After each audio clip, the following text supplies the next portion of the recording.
আমার তাহেরি ভাই এক পীর, ওখানে লেখা আছে আল্লামা পীর মুফতি গিয়াসউদ্দিন আত-তাহেরি রহমতুল্লাহ।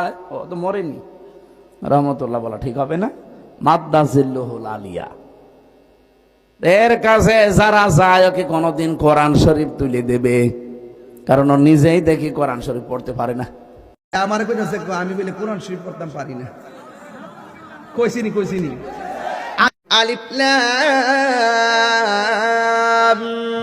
মিম যালিকাল কিতাবু লা রাইবা ফীহি হুদাল লিল মুত্তাকিন আল্লাযীনা ইউমিনুনা বিল গায়বি ওয়া ইয়াকিমুনাস সালাতা ওয়া মিম্মা রাযাকনাহুম ইউনফিকুন ওয়াল্লাযীনা ইউমিনুনা বিমা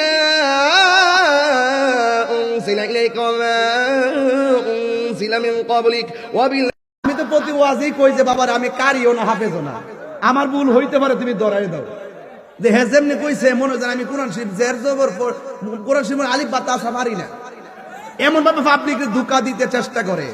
আর আমার ব্যাপারে বলে এর ধরে না কিনলে গে, এর ধোঁকা না কিনলে গে। হ্যাঁ এর দর তো 1 2 3 4 9টা তো দিছে, কইছে 100 9টা দে।